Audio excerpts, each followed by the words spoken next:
क़र्ब क़यामत का सबसे अजीम फितना, फितना दज्जाल।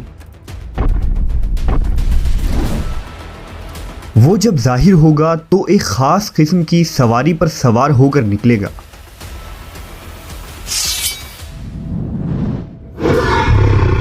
उसकी सवारी में किस तरह की क़ुव्वत होगी और क्या दज्जाल के उस सवारी का ताल्लुक़ आज के जदीद दौर से है?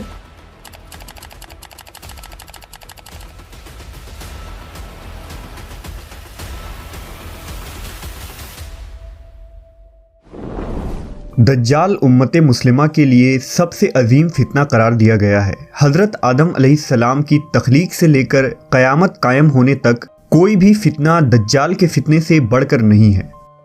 दज्जाल के मुतालिक हम मुसलमानों के पास जो मोतबर तरीन ज़राए हैं वो नबी सल्लल्लाहु अलैहि वसल्लम की अहदीस मुबारका है, जिसकी रोशनी में हम ये जान सकते हैं कि दज्जाल के पास किस तरह की क़ुव्वतें होंगी और उन शैतानी क़ुव्वतों से दज्जाल किस तरह की तबाही मचा सकता है।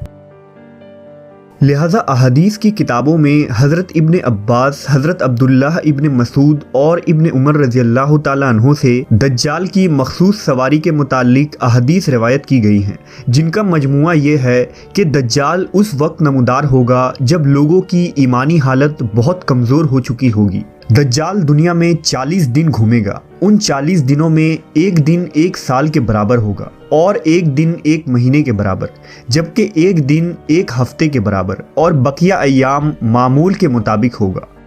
दज्जाल एक चमकदार गधे पर सवार होकर निकलेगा, जिसके दो कानों के दरमियान का फासला 40 हाथ होगा। दज्जाल अपने उस सवारी पर सवार होकर समुंदर में इस तरह दाखिल हो जाएगा जैसे एक घुड़सवार अपने घोड़े पर सवार होकर एक तंग नदी में दाखिल हो जाता है। उसके लिए ज़मीन समेट दी जाएगी, यानी वो बहुत तेज़ रफ्तारी से सफ़र करेगा। वो सूरज के गुरूब होने के मकाम पर उससे पहले पहुंच जाएगा। समुंदर का पानी उसके टखनों तक पहुंचेगा। दज्जाल के पास 70,000 की फ़ौज होगी, जिनके ऊपर सब्ज़ चादरें होंगी, यहाँ तक कि वो अबू अल मराक के टीले पर आकर ठहर जाएंगे। वो ऐसी बुलंद आवाज़ देकर सबको बुलाएगा कि उसको ज़मीन और आसमान के दरमियान सारी मखलूक सुनेंगे। फिर दज्जाल उन लोगों से कहेगा कि तुम सब मेरी इबादत करो, मैं तुम्हारा रब हूँ। इस मौके पर रसूल अल्लाह सल्लल्लाहु अलैहि वसल्लम ने फरमाया, तुम्हें ये पता हो कि तुम्हारा रब एक आँख वाला नहीं हो सकता। भला वो जो दूसरों को आँखें देता है वो खुद कैसे बीनाई से महरूम रह सकता है। उस बदबख्त दज्जाल के माथे पर काफिर लिखा होगा, जिसे सिर्फ मोमिन ही पढ़ सकेगा और उसे पहचान लेगा। दज्जाल अपने गधे पर सवार होकर सारी ज़मीन पर घूमेगा। इस ज़मीन का कोई मैदानी, सहराई और पहाड़ी इलाका ऐसा बाकी नहीं बचेगा जहां वो ना जाए, सिवाय मक्का मुकर्रमा और मदीना मुनव्वरा के। अल्लाह ताला उन दोनों जगहों के फरिश्तों के ज़रिए हिफाजत फरमाएगा। दज्जाल जब वहां दाखिल होना चाहेगा तो फरिश्ता उसका रुख फेर देंगे। ये एक अजीमुश्शान पेशन गोई है, जिसमें दज्जाल के एक अजीबो गरीब किस्म की सवारी की तरफ इशारा है, जो आखिरी ज़माने में ज़ाहिर होगा और उसकी वजह से सफ़र में आसानी और सुरअत पैदा हो जाएगी। इन अहादीस की बुनियाद पर यहूदी ख़ास तौर पर गधे की ताज़ीम करते हैं और वो अपने खुफिया इबादात में गधे को ज़रूर शामिल करते हैं। बाज़ लोगों का ये दावा है कि अपने इबादत के दिन खुफिया तौर पर यहूदी एक गधे को उठाकर बैतुल मुक़द्दस में ले जाते हैं, जहां मुख्तलिफ रस्म व रिवाज के मुताबिक उस गधे को सजाया जाता है। सहाबा कराम के जहन में उस वक्त ये सवाल ज़रूर आया होगा कि ऐसा गधा कहाँ से आ जाएगा जिसकी लंबाई और चौड़ाई इतनी देवकामत होगी। लेकिन सहाबा कराम ने हुजूर से इस हदीस को जैसा सुना वैसा ही याद रखा और आज हम तक ये सारी अहदीस पहुंची। उलमा कराम का कहना है कि अगर हम ये कहें कि क़यामत के करीब एक ऐसा गधा पैदा हो जाएगा और ये सफ़ात उसमें पाई जाएगी तो ये बात नामुमकिन नज़र आती है। फिर सवाल ये भी है कि दुनिया में वो गधी कहाँ से आएगी जो इस किस्म के अजीबो गरीब और देवकामत गधा जनेगी और समुंदर का पानी उसके टखनों तक आए। ये बात अकल के बईद है।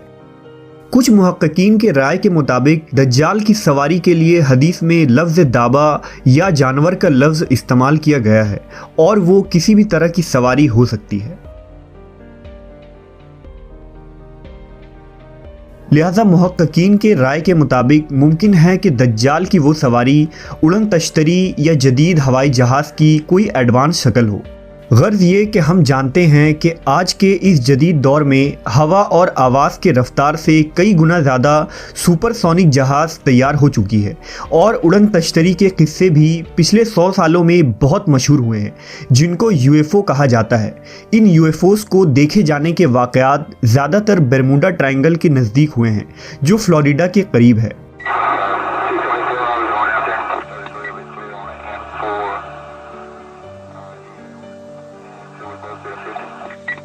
मुमकिन है कि दज्जाल की ये सवारी एक यूएफओ यानी एक ख़ास किस्म की उड़न तश्तरी हो। इन तमाम बातों से ये नतीजा निकलता है कि जदीद दौर में तो ये यूएफओज और सुपरसोनिक जहाज़ इंसानों के फ़ायदे के लिए इस्तेमाल होगा, लेकिन मुस्तकबिल में जब दज्जाल तमाम टेक्नोलॉजी पर कब्ज़ा कर लेगा तो वो इन ही जदीद सवारियों या उसकी कोई एडवांस फॉर्म पर कब्ज़ा करके पूरी दुनिया के कोने कोने तक चंद मिनटों तक पहुँच जाएगा। ये तमाम बातें इस जानिब इशारा कर रही हैं कि खुरूज दज्जाल का वक्त अब ज़्यादा दूर नहीं। बिलाशुबा ये फितनों का दौर है और इस वक्त इंसानियत दज्जाल और दज्जाली क़ुव्वतों के फितने अजीम की तरफ बढ़ रही है। लिहाजा दज्जाल, उसके हिमायती और उसके क़ुव्वतों से आगाही रख कर ही हम इस फितने अजीम से अपनी और अपने ईमान की हिफाजत कर सकते हैं।